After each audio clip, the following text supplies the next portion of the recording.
Hi, this is Denise Williams, Financially Focused, and we are now looking at a powerful panel of experts. We have a couples counselor, a life coach, a financial coach, and we're going to look at the implications of making marrying into money your financial plan. So with me is the man in black, Mendel Thompson, our financial coach, an investment coach, a business coach.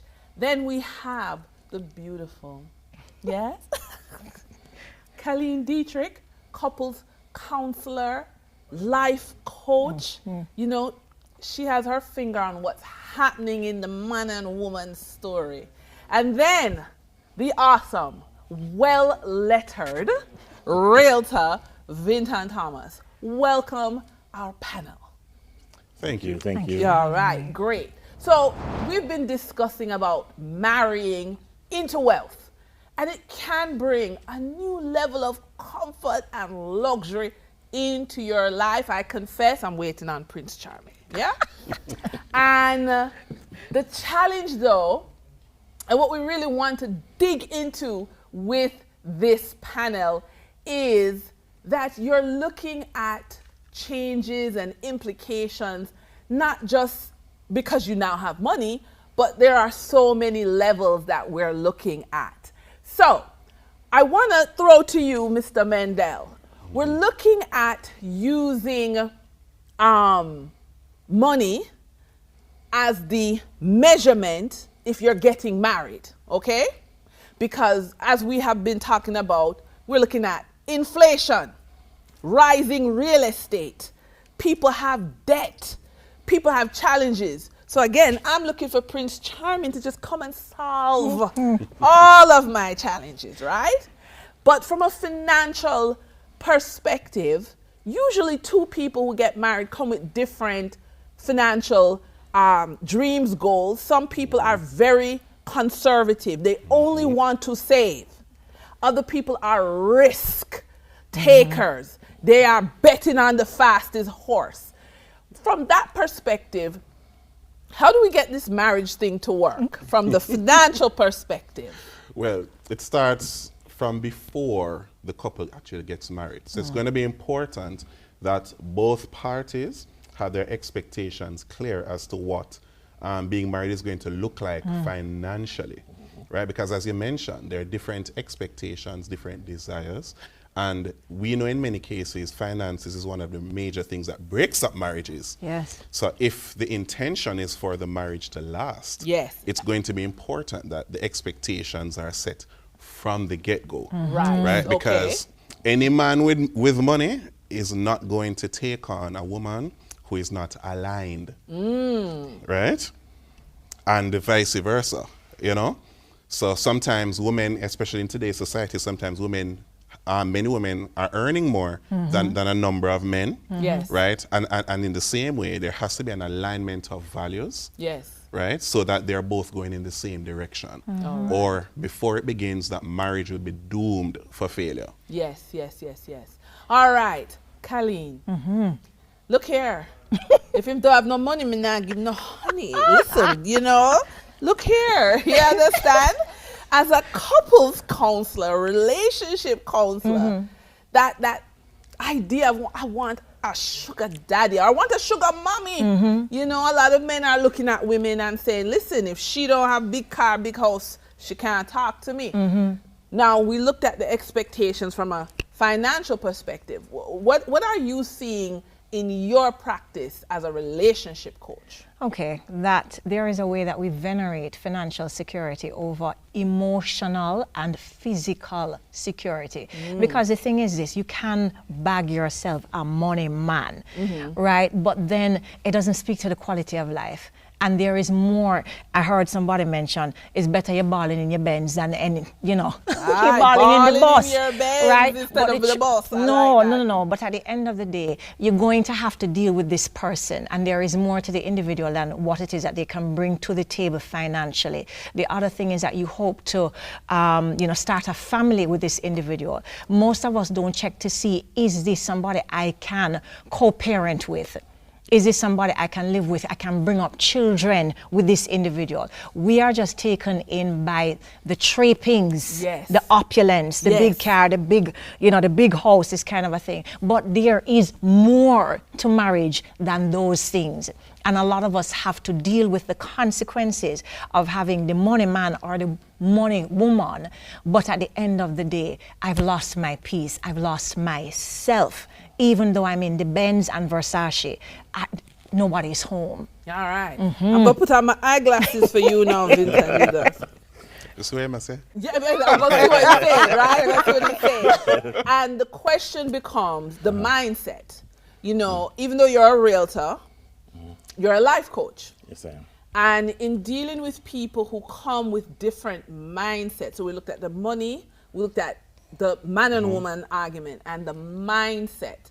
What do you how are you helping your clients to kind of come to one mind? First of all, the mindset you bring to the table as boyfriend and girlfriend is a different mindset as a married person, right? It has a line. Persons often carry their old or their previous relationship into marriage, not realizing marriage is totally different. It's until death do us part. But what most purposes do is that they stigmatize the person in terms of that, I want to know, I want what John have, I want what Mary has, I want what this have. Not realizing that if each person don't actually put their mind together and decide to, hey, this is what we want and this is what we need to achieve. Because marriage comes with a lot of ups and downs. And there's going to be trouble, right? There's going to be a problem. But the problem is that what you do when the problem arises. Do you run from it? Each time you buck it, or do you stop? Do you turn back? Do you say, I can't be bothered? Because love alone cannot carry through. Because you have to have a situation where if he's broke, how do I assist him? If he's tired, how do I assist him? If he's angry, how do I assist him? Men especially, we go through a lot of stuff where we're carrying a lot of weight. We're carrying a lot of load. And oftentimes persons don't understand when they come in, why female do the same thing. You work, you have a pressure on work, what have you. You want when you go home, or when you come across with your partner, both of you can find your peace. Yes. Your inner peace where you can now say, okay, our mindset is here and this is where we go. When you go here, this is what we call home, this is our passion. This is where we can move forward from. And not relying on what the other person is doing, what the other persons are saying, right? Or what they have. Yes. Because you don't know what they will do to get it. Yes. All right. Now, let's go back. We're starting back with you, Mendel. So the idea is that we're bringing together two financial points of view. So my point of view is that I'm tired. I'm burnt out. I'm sick of working. I am struggling. I want a house. I can't get a house. I'm just, let's be real, I'm just tired of the struggle. And I've met this really nice man called Aubrey. And he is going to solve all of my problems. Okay? Now, I married Aubrey. It's a wonderful wedding. We had a wonderful honeymoon. But Aubrey spends his time and makes his money at the horse track. Okay? And so what looked like a lot of money, because Aubrey had a winning streak, and we had now we're in, the horses keep losing. Okay? The question. It's in the risk game. Yes, but because Aubrey has a great willingness to take risk, and I want to just save. How do you counsel the couple, myself and Aubrey, how do you counsel us in terms of that? So can you give us 3 tips? And I'm going to actually ask all of you 3 tips right now. What 3 things from a financial perspective? Aubrey is my Prince Charming. He has rescued me from my financial stress, but I now get to know him. And there may be a difference in how Aubrey manages his money and how I want to manage the money. 3 tips, Mendel. Whoa. So some of these things, as I said, should happen before you got married. No, but you're now married. You're now he there. He swept me off my feet. He swept you. Okay. Yes. So now we're going to have to come to a common ground. Yes. Right? So I always love to begin with values. What are the things that are important So to that's both tip of you? one, the values. So what are your shared values? So you can align on those, right? And the goals and plans, which is the second step, is what you're going to build on those. And then for the different financial perspectives that you Yes. may have, there are some things that you may be able to do to mitigate it, right? Right. So let's just say, for example, Aubrey is a risk taker. As I say, he gambles, etc. He has a separate income, but there may be a tendency to go all in on certain bets, etc. Yes. There are some things that could be done, for example, some automated savings and investments. Okay, so 2 is automated savings and You investments. can automate Okay. savings and investments to help to cipher off some of the money towards the shared goals that you'd have. Yes. Right? What would I say as a third tip?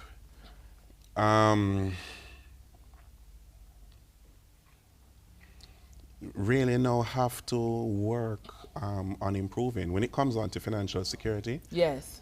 I say that one of the most critical things is income. Work on developing yourself, Yes. both of you, Yes. so that you can develop Ah, your so career, that's tip number your 3. streams. Right. Don't just throw down yourself. Keep working to improve. Because once you grow, once Yes. you develop, Yes. you develop your earning ability, which Yes. is your greatest financial asset, which Yes. are your skills Yes. and your abilities. All Then you can grow. And of course, seek help, seek assistance, seek All right. expertise. All right. That will help you to manage it together. All right, so you've got 1 minute, Kayleen, 3 tips. Okay, ask me something specific. 3 Okay, tips. 3 tips on Aubrey and I. We're married. He's a risk taker. I was burnt out in my career. I don't want to work anymore. How do we, now that's creating tension in the marriage, how do we keep the passion, the fire going? Because, you know, when Aubrey don't have no money, I don't really feel loving towards Aubrey. Oh, Lord. No, well, the bottom of that relationship must fall out at some.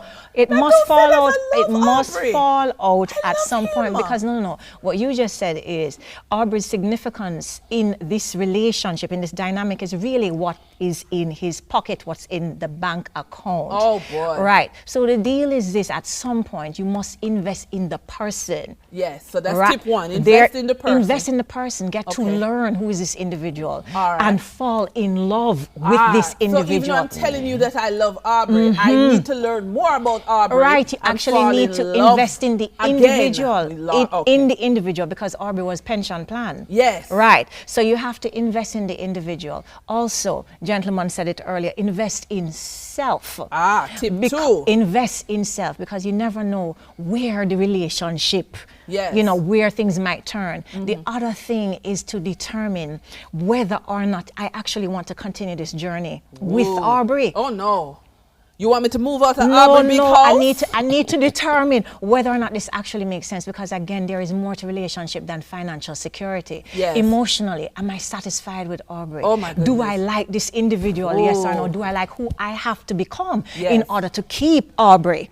All right. Right. So Thank all of you. those things I need to take into Aubrey, consideration. if you're listening, Aubrey would feel used. Oh, my word. All right. you've Aubrey, be got- careful. Yes, 1 minute. I'm going to take off my eyeglasses. 1 minute, Mr. Okay. Vincent. Mindset. What's the Remember I said, I'm burnt out in my career. I'm tired. I'm frustrated.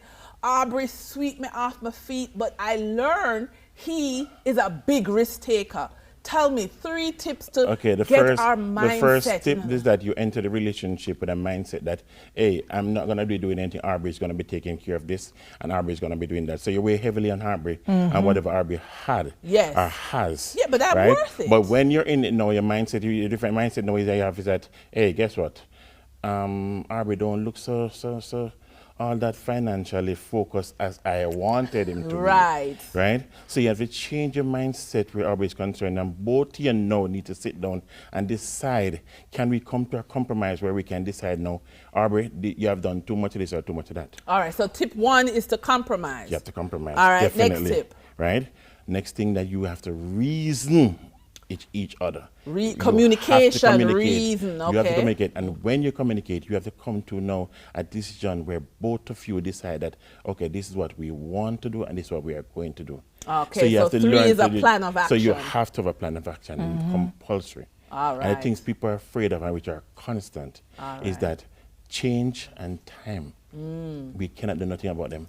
So we have Okay. to know how to react to them. All How right. to manage it. All right. So that was a very powerful panel discussion. Just looking at, you know, marrying into wealth, getting into the comfort, getting into the luxury, but looking at 3 perspectives: financial, relationship, mindset. Yeah? Now, continue to be with us on Financially Focused.